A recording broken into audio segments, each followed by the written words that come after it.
Good morning, students. I'm here to explain you the topic male reproductive system. This is the topic from class 12 for the chapter of human reproduction. So, what is male reproductive system?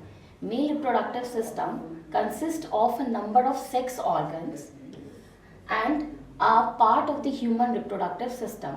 It produces, stores and releases the male gametes or sperm. So students, mail reproductive system actually sperms की formation होती है. इन sperms की formations में mail reproductive system, male reproductive organs में external genitalia और internal genitalia आते हैं. External genitalia में पैनिस, स्क्रोटम आते हैं. पैनिस आपका एक्सटर्नल जेनिटल ऑर्गन है जिसमें आप बाहर से उस चीज़ को देख सकते हैं. Like this is a penis from which testis, scrotum is attached like this. So this is a penis, this is a penis and this part is the scrotum and this is our testis.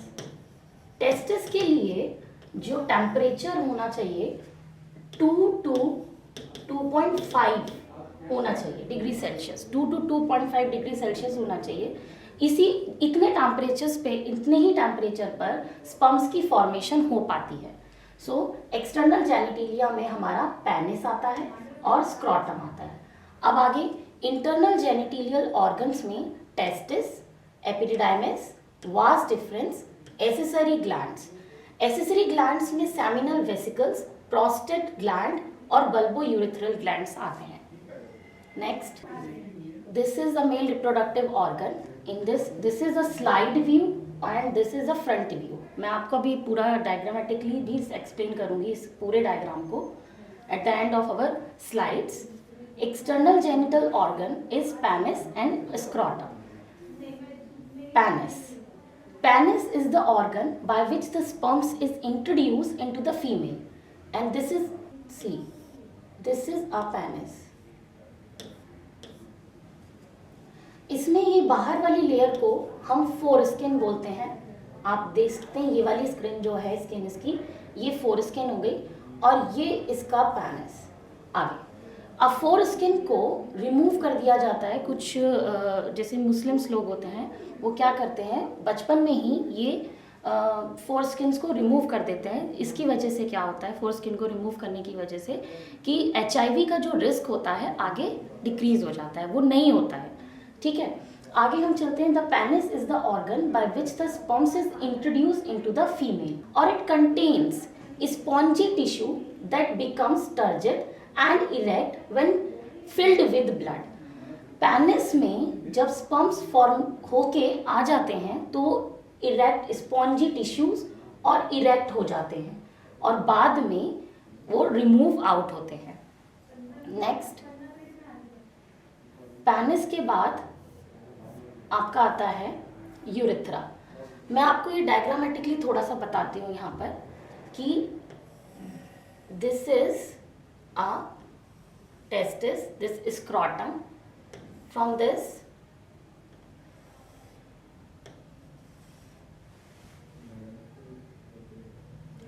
अब इसके अंदर आपका testis हो गया, ये scrotum हो गया और यहाँ से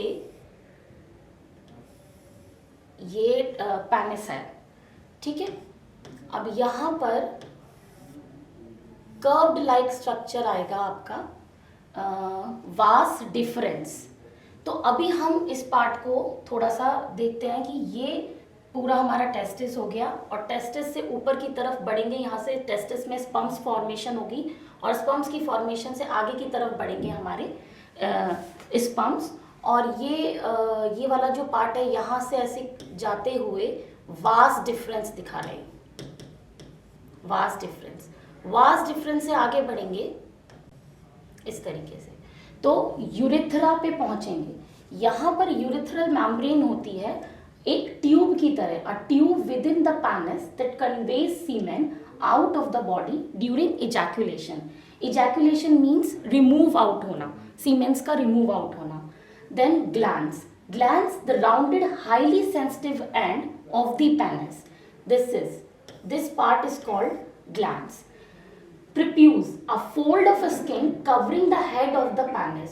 पेनिस के ऊपर एक फोल्डेड स्किन होती है, उसको हम बोलते हैं prepuce. Fine. Scrotum. Scrotum, a pouch of skin formed from the lower part of the abdominal wall. जैसे मैंने अभी डायग्राम बना के आपको बताया था, तो वो क्या है, पाउच की तरह है. A pouch of the skin formed from the lower part of the abdominal wall. Scrotum keeps the testis at a temperature slightly cooler than the body temperature. और एनसीईआरटी में साफ साफ मेंशन किया है कि वो जो टेम्परेचर है वो कितना होना चाहिए, 2 to 2.5 डिग्री सेल्सियस, इतना होना चाहिए. ठीक है. Then internal genital organs. Internal genital organs की तरफ बढ़ते हैं तो वो टेस्टिस,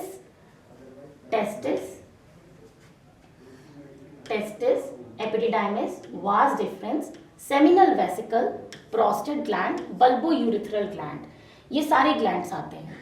ठीक है. अब वन बाय वन हम इसको देखेंगे. सबसे पहले testis. Testes are the two oval-shaped male organs that produce sperms and hormone testosterone. मतलब टेस्टिस के अंदर क्या फॉर्म होता है, स्पर्म की फॉर्मेशन होती है और हार्मोन रिलीज आउट होता है. कौन सा, testosterone. This is a male reproductive hormone. बहुत इंपॉर्टेंट हार्मोन होता है मेल्स के अंदर, testosterone. This is a primary male sex hormone. Fine. अब इसके अंदर मोस्ट इंपॉर्टेंट बात ये है कि टेस्टिस के अंदर भी फॉर्मेशन होती है. कैसे, ये हमारा टेस्टिक्युलर लोब्यूल है. इस टेस्टिक्युलर लोब्यूल के अंदर बहुत सारे कंपार्टमेंट होते हैं, लाइक दिस. ये बहुत सारे कंपार्टमेंट हो गए. तो ये हमारा टेस्टिस वाला पार्ट है, जो यहाँ पर आप देख सकते हैं. ये वाले पार्ट को मैं बना रही हूँ, ये टेस्टिस वाला पार्ट है. तो ये हमारा टेस्टिक्युलर लोब्यूल हो गया. TL is the testicular lobule. In this 250 compartment are there. 250 compartments are there. From this there is a seminiferous tubule. They are connected to each other. ये एक दूसरे से कनेक्टेड होती हैं और इनके अंदर कॉन्व्यूलेटेड स्ट्रक्चर होता है. वो कॉन्व्यूलेटेड स्ट्रक्चर 3 लेयर का होता है.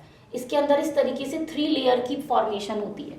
मैं यहाँ पर और डिटेल में आपको दिखाती हूँ कि इस तरीके से ये 3 कॉन्व्यूलेटेड लेयर बनी होती हैं इसके अंदर.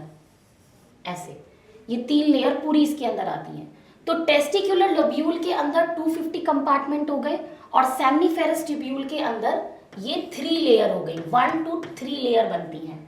तो ये जो 3 लेयर हो गई, 250 कंपार्टमेंट हो गई और 3 लेयर हो गई कॉन्व्यूलेटेड ट्यूब्यूल्स की सेमनीफेरस ट्यूब्यूल के अंदर. तो कितने हो गए, 750 टोटल कंपार्टमेंट्स इसकी फॉर्मेट हो गई. इसी सेमनीफेरस ट्यूब्यूल के अंदर, ये रहा हमारा सेमनीफेरस ट्यूब्यूल, इसी सेमनीफेरस ट्यूब्यूल के अंदर हमारा स्पर्म और स्पर्मेटोजोआ की फॉर्मेशन होती है इसी के अंदर. अब ये यहाँ से आगे की तरफ बढ़ते हैं. ये स्पर्मेटोजोआ इस तरीके से आगे की तरफ बढ़ेंगे और ये स्पर्मेटोजोआ ये तो टेस्टिकुलर लोब्यूल से रेटेड टेस्टिस की तरफ बढ़ेंगे. This is rated testis, RT, rated testis. आप ये देख सकते हैं, this one is rated testis. Seminiferous tubule से रेटेड टेस्टिस की तरफ बढ़े. रेटेड टेस्टिस की तरफ से और आगे की तरफ बढ़ेंगे तो आगे आएगा हमारा एपिडिडाइमिस. तो एपिडिडाइमिस वो वाला पाथ होता है जिसमें आपके स्पर्मेटोजोआ और स्पर्म स्टोर हो जाते हैं. देखिए, each testis is made up of tightly coiled structure called seminiferous tubule. जैसे मैंने अभी आपको बताया, सेमनीफेरस ट्यूब्यूल में 3 कॉन्व्यूलेटेड ट्यूब्यूल्स होती हैं, लेयर होती हैं. कॉन्व्यूलेटेड कंजस्टेड अंदर की तरफ बनी होती है जिसके अंदर स्पर्म्स की फॉर्मेशन होती है. Among tubules are cells that produce testosterone और वहीं से टेस्टोस्टेरोन हार्मोन रिलीज होता है. अब हम आते हैं एपिडिडाइमिस पर. एपिडिडाइमिस उसी के आगे, सेमनीफेरस के आगे हम चलेंगे तो ऐसा सा एक ट्यूब लाइक स्ट्रक्चर होता है इस तरीके से. ये कॉइल इस तरीके से सेमनीफेरस ट्यूब्यूल से आगे की तरफ बढ़ेंगे तो एपिडिडाइमिस आपका आएगा. ये वाली जो लेयर है ये एपिडिडाइमिस की है. एपिडिडाइमिस भी एक टाइटली कॉइल्ड ट्यूब है against the testicles. It act as maturation and store place for sperm. Sperm और स्पर्मेटोजोआ का मतलब स्टोर ये यहीं पर होते हैं स्पर्म्स आपके. और यहाँ से फिर आगे की तरफ बढ़ेंगे, एपिडिडाइमिस से आगे की तरफ बढ़ेंगे स्पर्म्स वास डिफरेंस की तरफ. वास डिफरेंस की तरफ यहाँ पे बढ़ेंगे. तो वास डिफरेंस अब वो वाली ट्यूब है जो आपको बाहर टेस्टिस से ऊपर दिखाई देती है. देखें कि ये हमारा टेस्टिस था, ये स्क्रोटम. अब यहां से ये जो आगे की तरफ बढ़ रही हैं ये वास डिफरेंस है. मतलब यहां पर हमने क्या देखा था अभी, टेस्टिक्युलर लिब्यूल्स, सेमिनिफेरस टिब्यूल, रेटे टेस्टिस, एपिडिडाइमिस. अब एपिडिडाइमिस से अब आगे की तरफ बढ़ रहे हैं हम कहां पर, वास डिफरेंस की तरफ. तो ये वास डिफरेंस उसी के ऊपर बाहर एक ट्यूब निकलती है उसी के ऊपर. तो इस पाथ को हम देखते हुए चलते हैं कि स्पर्म किस तरीके से आगे बढ़ रहे हैं. तो सेमिनिफेरस ट्यूब्यूल से आगे की तरफ निकलते हैं और वास डिफरेंस पर पहुंचते हैं थ्रू एपिडिडाइमिस मेम्ब्रेन. ठीक है, तो उस ट्यूब से आगे की तरफ बढ़े वैसा वास डिफरेंस में. तो vas deferens is a thin tube that starts from the epididymis to the urethra in the penis. इस लाइन का मतलब ये है कि स्टार्ट होती है एपिडिडाइमिस से और वास डिफरेंस बाहर की तरफ निकलती है, थिन ट्यूब होती है और यहीं से पेनिस होता है और यहीं से आपकी आगे की लेयर इस तरीके से कॉइल्ड स्ट्रक्चर की फॉर्मेशन यहीं से होती है इस तरीके से. और यहाँ पे यूरिनरी ब्लडर, ये यूरिनरी ब्लडर इस तरीके से आगे की तरफ बढ़ेगा और यहाँ पे सेमिनिफेरस ट्यूब्यूल मिलेगी. ठीक है, तो हमारा ये वाला जो पार्ट है ये वास डिफरेंस का हो गया.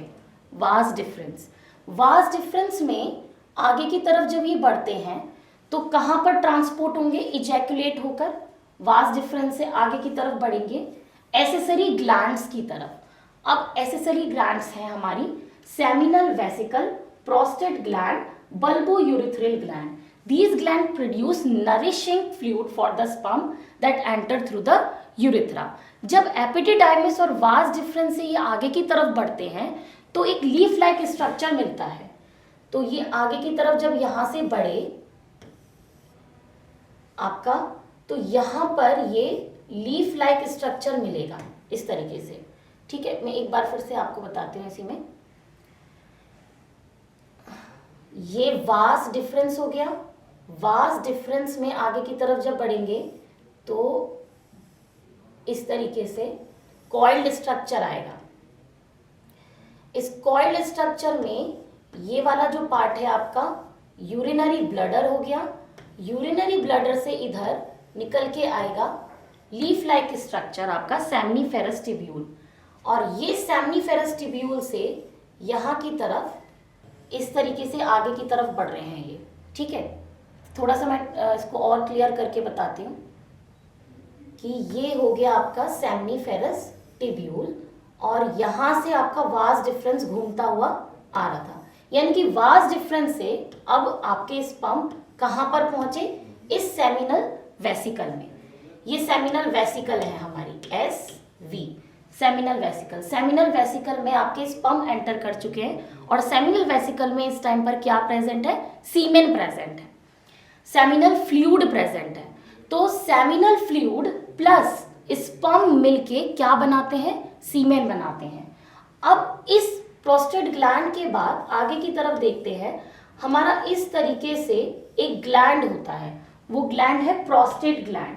आपने कभी कभी सुना होगा कि जो ओल्ड लोग होते हैं उनको यूरिन पास आउट में बहुत प्रॉब्लम होती है, वो धीरे धीरे उसको एक्सक्रीट करते हैं. क्यों? क्योंकि उन्हें प्रॉब्लम होती है, उन्हें पेन होता है. वो पेन क्यों होता है? क्योंकि ये प्रोस्टेट ग्लैंड जो है इसका साइज बढ़ जाता है.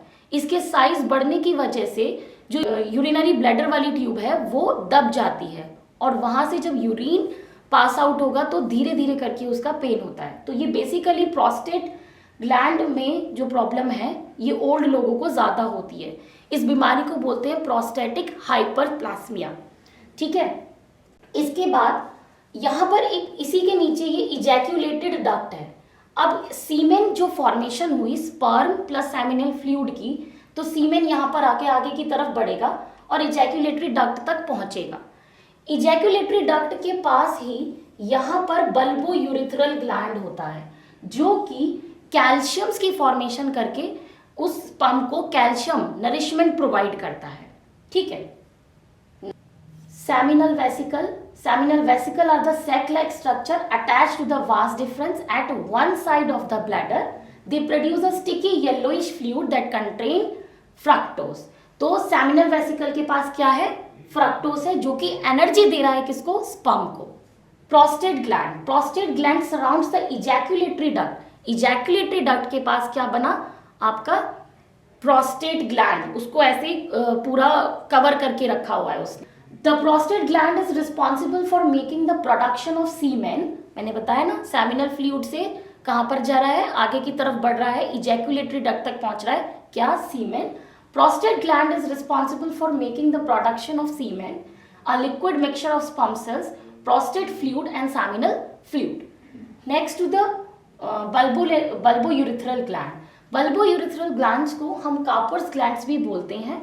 They are two small glands located on the side of the urethra just below the prostate gland. These glands produce a clear slippery fluid that empties out directly into the urethra. Fine. अब इसमें बहुत ही important मैं बात आपको ये बताती हूँ, जहाँ से यूरिन की फॉर्मेशन होती है, जहाँ से यूरिन पास आउट होता है, वहीं से सीमेन की भी सिक्रीशन होती है। तो मेल के अंदर एक ही पाथवे होता है किसका? यूरिन और सीमेन का। अंदर सीमेन का वो एक ही पाथवे से एक्सक्रीट आउट होते हैं, लेकिन फीमेल्स में ये डिफरेंट होता है। सो रिव्यू है, the main function of the male reproductive system is to be produce sperm cells. Male reproductive system में स्पर्म सेल्स की फॉर्मेशन होगी, वो प्रोड्यूस करेंगे और हार्मोन रिलीज करेंगे। कौन सा? Testosterone. It consist of external and internal genital organs which are essential for the continuous reproduction of life. So that's for all for today. Male reproductive system. In next video I am explaining about female reproductive system. Thank you.